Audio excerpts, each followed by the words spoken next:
Nous dit le Ezra Shimshon, tu penses que maintenant ces gens-là sont pauvres? Ils sont pas pauvres. Raphaël Kanevski, si vous voulez un jet privé, il faisait comme ça, il disait, j'ai besoin d'un avion. T'avais 4 milliardaires qui lui donnaient un avion. C'est parce qu'ils étaient riches qu'ils n'avaient pas besoin de tout ça. Et quelle était leur richesse?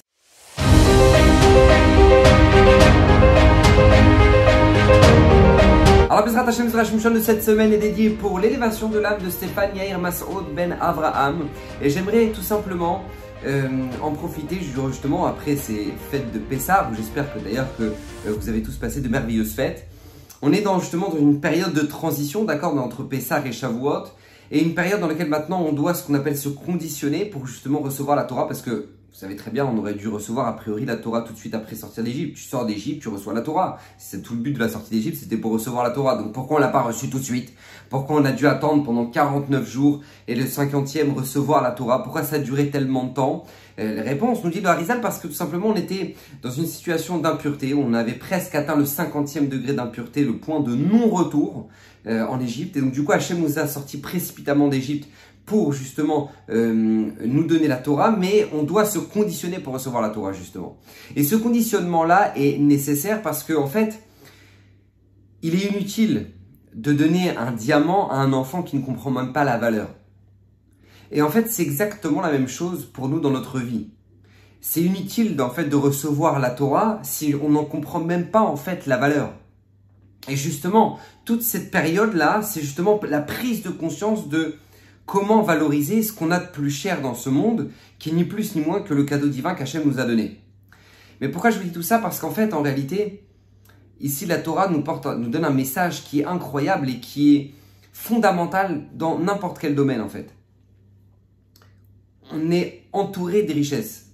On est entouré de choses merveilleuses. On est entouré de potentiel incroyable. Mais en fait, on n'en prend tout simplement, bien souvent, pas conscience de ça. Pourquoi? Parce qu'en fait, on ne se conditionne pas à vivre ce bonheur. Je m'explique plus concrètement. Vous savez, le Ezra Shimshon, par exemple, prend une Mishnah dans Pirkei Avot, incroyable. Et la Mishnah, a priori, elle est choquante. Quand je vous dis elle est choquante, elle est choquante. Pourquoi? Parce que tu dis, mais attends, on est venu pour souffrir ou quoi? Regardez ce que nous dit la Mishnah.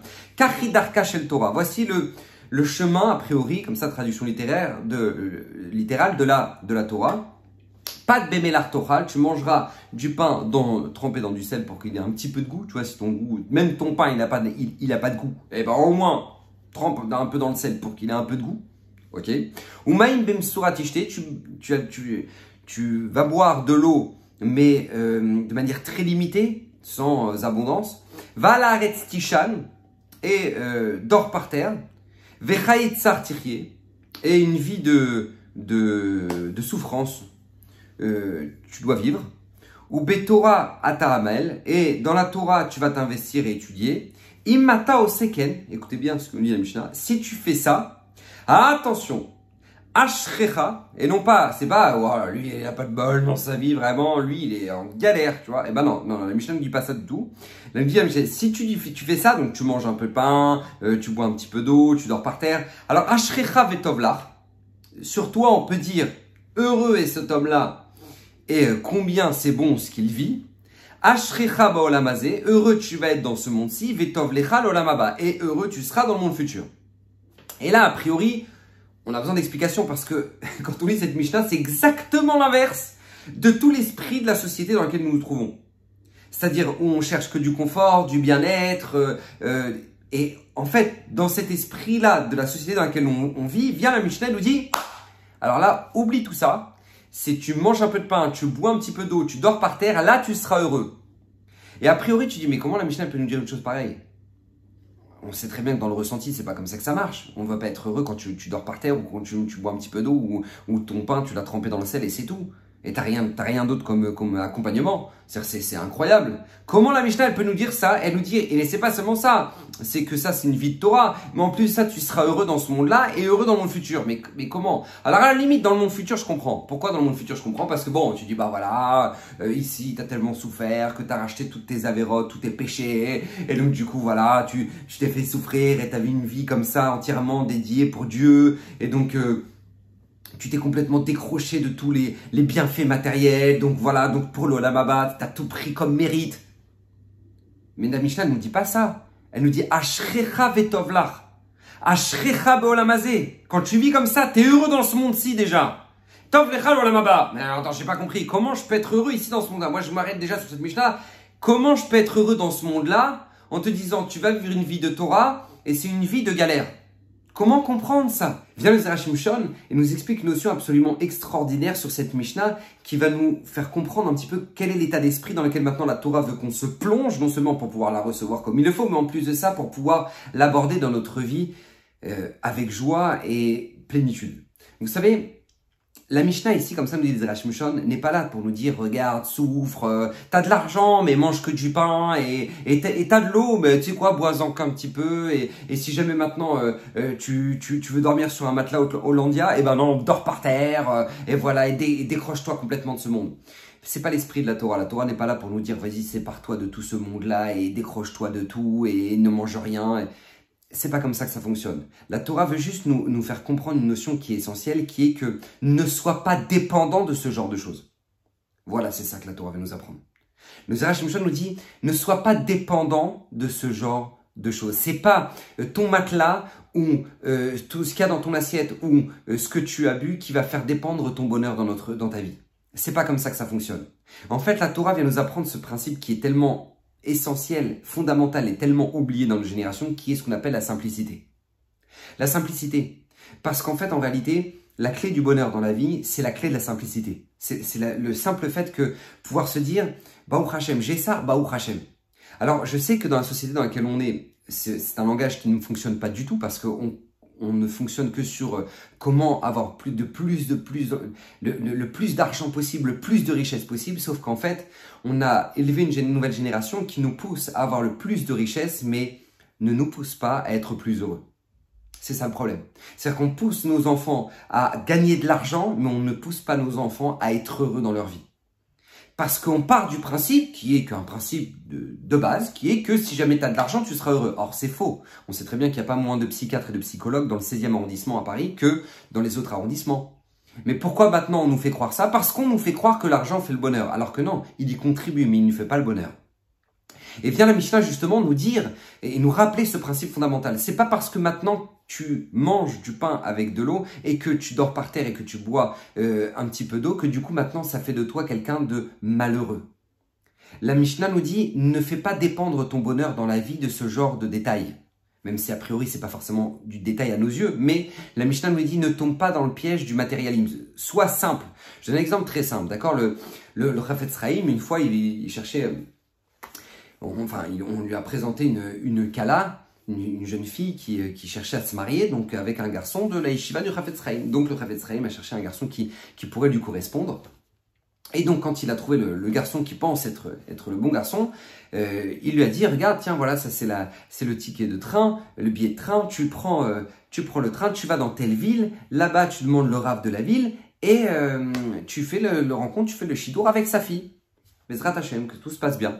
Le garçon il dit d'accord, très bien, rav, etc. Donc il prend le billet de train, il monte dans le train, il arrive là-bas dans la ville. Au moment où il descend du train, il arrive, il demande où est-ce qu'habite le rav de la ville. Alors des gens lui disent oui, il habite là-bas. Donc on lui montre une petite maison comme ça. Il s'approche et plus il s'approche, plus il voit waouh, combien la maison est vétuste. Elle est vraiment d'une simplicité extrême. Donc il toque à la porte. Il ouvre, il n'y a pas une chaise, il rentre dans la maison, il dit voilà, bonjour, je suis un garçon un tel, je viens de la yeshiva du Chafetz Chaim, ah bah, il lui fait rentrer, il n'y a pas une chaise qui ressemble à l'autre, une pauvreté extrême, on lui prend son manteau, on l'accroche à un clou, bref, et lui, il est un peu choqué de la vétusté de l'endroit, quoi, waouh, il est un peu, il est presque étonné, quoi, comment le Chafetz Chaim m'a emmené dans un plan comme ça? J'ai une kala qui est extrêmement pauvre, bref. Et donc du coup, il a commencé à parler avec le papa, enfin avec les parents, et puis après il a rencontré la jeune fille. Et bon, a priori le shidour s'est bien passé, mais lui il a toujours cette gêne à se dire waouh, c'est des beaux-parents extrêmement pauvres. Et donc il reprend le train du retour pour retourner à l'Yeshiva. Il voit le Chafetz Chaim, il dit alors comment s'est passé le shidour? Alors il dit au Hachem, voilà, je suis arrivé là-bas sur place et bon, j'étais un petit peu étonné, je vous cache pas, Rav. Alors le Rav il dit pourquoi, qu'est-ce qui s'est passé? Il dit je suis arrivé et puis j'ai vu une maison très vétuste, J'ai vu l'intérieur de la maison, c'était vraiment, limite, je me suis dit, ils sont vraiment très pauvres, ces gens-là. Et le Chafetz Chaim m'écoute comme ça, il dit, oui, qu'est-ce que tu as de belles choses encore à me dire? Et lui, le garçon, était choqué. Parce qu'il entend ça, il dit, pour moi, c'est ça le problème. Et le Chafetz Chaim lui dit, qu'est-ce que tu as encore comme belles choses à me raconter? Et là, à ce moment-là, le garçon dit, Rav, c'est ça qui me dérange, justement, c'est ça qui me dérange. Le Chafetz Chaim me dit, mais tu sais, tu ne pourras pas avoir une plus grande bracha que d'avoir une femme qui a grandi dans la simplicité. Comme ça dit le Chafetz Chaim. La plus grande bracha, c'est d'avoir une femme qui a grandi dans la simplicité.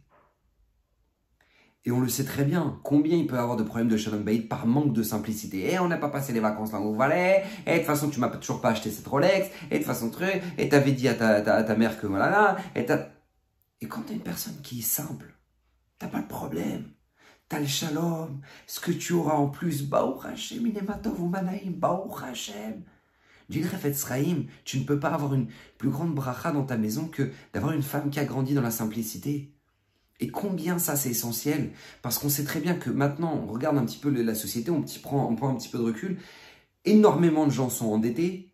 La société est surendettée. Même les pays sont surendettés. Et pourquoi? Parce qu'on dépense de l'argent pour des choses qui sont vraiment nécessaires. Est-ce qu'on dépense de l'argent pour des choses qui sont véritablement nécessaires pour notre bien-être dans nos maisons? On a besoin d'un nouveau canapé, on a besoin d'un nouveau téléphone, on a besoin d'un nouveau truc. Et quand on regarde un petit peu, on prend un petit peu de recul et qu'on regarde un petit peu sur tout ce qu'on a pu dépenser comme argent et qui a pu nous endetter, on aurait pu faire ça beaucoup plus simplement ou beaucoup plus... Mais pourquoi? Parce que non, mais tu comprends, si tu es obligé, c'est comme ça. Sinon, si j'ai pas de nouveau téléphone, ou si j'ai pas de nouveau sac à main, ou si j'ai pas de nouvelle voiture, ou si j'ai pas de nouveau truc... Alors on pourra toujours se justifier, mais viens la Mishnah te dit, tu veux être heureux ici? Vise la simplicité. Vous regardez des tzadikim comme Rav Steinman ou Rav Chaim Kanievski, des gens pour lesquels le monde entier se déplaçait pour aller venir chez eux. Tu rentrais dans la maison, la décoration qu'avait la rabbinite Kanievski, c'était des boîtes de tzedaka collées au mur. Des boîtes de tzedaka collées au mur. C'est-à-dire que tu n'avais même pas besoin d'ouvrir un livre de Moussard. T'arrivais chez eux, tu apprenais la place que doit avoir ce monde-là. La véritable place. Et le Rav Steinman est devenu le Rav Steinman parce qu'il a il a passé des périodes très difficiles, il a passé la Shoah, il a fui la Shoah, il a perdu toute sa famille et il s'est investi au maximum dans sa Torah. Mais c'est justement parce que il a eu cette simplicité d'esprit de se dire où est l'essentiel dans ma vie qu'il est devenu quelqu'un d'absolument incroyable. Et comme Rav Chaim Kanievski, parce qu'ils ont eu cette simplicité-là, ils en sont devenus des gens qui sont devenus des références pour le monde entier. Parce que c'est leur simplicité qui les a fait grandir. Et c'est ça que nous dit la Mishnah. La simplicité sera la clé de pouvoir grandir. Parce que, nous dit le Rezra Shimshon, tu penses que maintenant ces gens-là sont pauvres? Ils sont pas pauvres. Rav Chaim Kanievski, si vous voulez un jet privé, il faisait comme ça, il disait, j'ai besoin d'un avion. T'avais 4 milliardaires qui lui donnaient un avion. Rav Steinman, il disait, j'ai besoin d'une Mercedes classe S pour pouvoir me déplacer un peu partout en Israël. T'avais 4 milliardaires qui lui payaient la Mercedes, le dernier truc. Ils n'avaient pas besoin de ça, eux. T'as le directeur de tous les tambours, de tous les magasins de travaux qui est venu chez Rav Steinman. Il a dit, moi, je suis prêt à faire tous les travaux de la maison du Rav entièrement. Je suis prêt à mettre 2 millions de frais de travaux pour refaire toute la maison. Le Rav Steinman, il a dit, non. Il me dit, je veux pas. Ils sont très bien. Mes murs, ils sont très bien. Ils me vont très bien. Donc il dit à Zera Shimshon, ces gens-là, ils étaient malheureux, ils étaient pauvres. Non, c'était parce que justement, ils étaient riches. C'est parce qu'ils étaient riches qu'ils n'avaient pas besoin de tout ça. Et quelle était leur richesse? Leur simplicité. Ça, c'est la plus belle des richesses.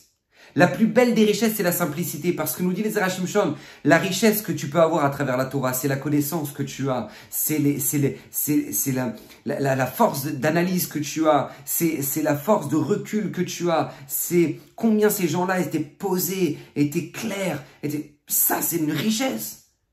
Et quand les gens venaient chez eux, ils avaient compris qu'ils n'avaient pas affaire à des gens pauvres. Ils avaient affaire à des gens qui étaient milliardaires, mais pas milliardaires en dollars. Milliardaires en une richesse que personne au monde peut leur prendre.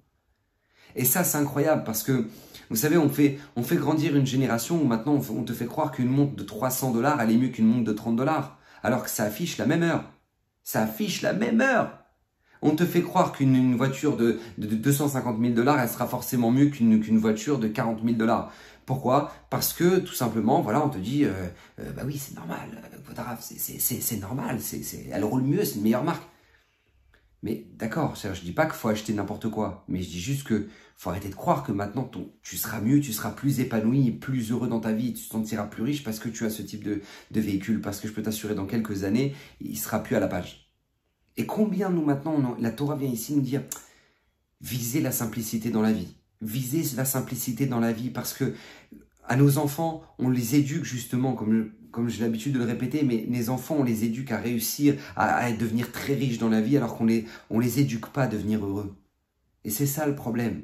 Et le bonheur se cache pas lorsque maintenant, on aura acheté la dernière PlayStation, ou on aura acheté la dernière montre, ou on aura acheté le dernier iPhone à nos enfants, parce que vous savez tous, vous tous qui m'écoutez là maintenant, vous savez tous que c'est pas ça qui rendra notre enfant plus épanoui. Donc la Torah n'est pas, encore une fois, n'est pas là pour nous dire vis comme quelqu'un de pauvre et enferme-toi. Et c'est pas ça. C'est que sache accepter et sache te contenter de la simplicité. Parce que quand tu sais te contenter de la simplicité, en fait, c'est la véritable clé que tu peux avoir et que tu peux transmettre à tes enfants. C'est la vraie richesse de la vie. Et c'est ça justement que vient nous apprendre la Mishnah. Tel est le chemin de la Torah. Si tu sais déjà te contenter de ça, alors tout ce que tu auras en plus, bah, au Hachem. Mais tu seras pas malheureux parce que tu n'auras pas ça en plus. Tu seras déjà heureux de ce que tu as. Et Ashrecha Ba'olam Hazeh, à l'image de tous ces tzadikim qui nous ont tous laissé un héritage incroyable, alors que peu importe s'ils étaient riches ou qu'ils ne l'étaient pas. Peu importe. Rav Ovadia Yosef était quelqu'un qui sans doute avait beaucoup de fortune, une très grande fortune, peut-être probablement parce que les gens lui donnaient, les riches lui donnaient, etc. Mais lui, ils ont découvert après sa ptira que les gens, ils venaient, ils lui déposaient de l'argent, et le Rav, il ne savait même pas qu'il y avait l'argent. Il prenait les billets et il les mettait comme marque-page dans son armoire. Et après sa ptira, on ouvrait les livres, on voyait des billets dedans. On voyait des billets parce que c'était là qu'il s'en servait comme marque-page. Et alors quoi, quand on parle de Rav Ovadia Yosef, on parle de son argent. On parle pas de son argent, on parle de sa grandeur, de sa simplicité, son amour pour le prochain, des nuits entières qu'il a passées pour permettre une femme qui était à Gouna. C'est ça qui reste après 120 ans. C'est sa simplicité, c'est le combien il était abordable et combien maintenant il se souciait et combien il était capable de pleurer pour des Bachourei Yeshivot qu'on voulait absolument enrôler à l'armée alors qu'on ne voulait pas les laisser étudier. C'est ça qui reste de Rav Ovadia Yosef. C'est ça qui reste dans toute sa grandeur. C'est sa grandeur de se dire, waouh, quel cœur il avait, quelle simplicité, quelle proximité on pouvait avoir avec un géant qui était dans un autre monde que nous. Et c'est ça qu'on doit céder, justement, et c'est ça que la Mishnah en Pirkei Avot, et c'est ça que nous dit les Zera Shimshon, nous dit c'est la véritable richesse. C'est la véritable richesse, ne pas se tromper et plonger justement dans le courant de la société actuelle, mais justement prendre un petit peu de recul et prendre conscience justement de notre véritable richesse. Bezrat Hashem, que le mérite de Zera Shimshon, Bezrat Hashem nous protège. Que lui qui a promis que tout celui qui étudiera régulièrement méritera une multitude de bénédictions, Bezrat Hashem, que toutes ces bénédictions soient dans votre foyer, et que toutes ces paroles de Torah soient pour l'élévation de l'âme de Stéphane Yael Masoud Ben Abraham, Bracha Vatslacha, vive heureux, à la semaine prochaine.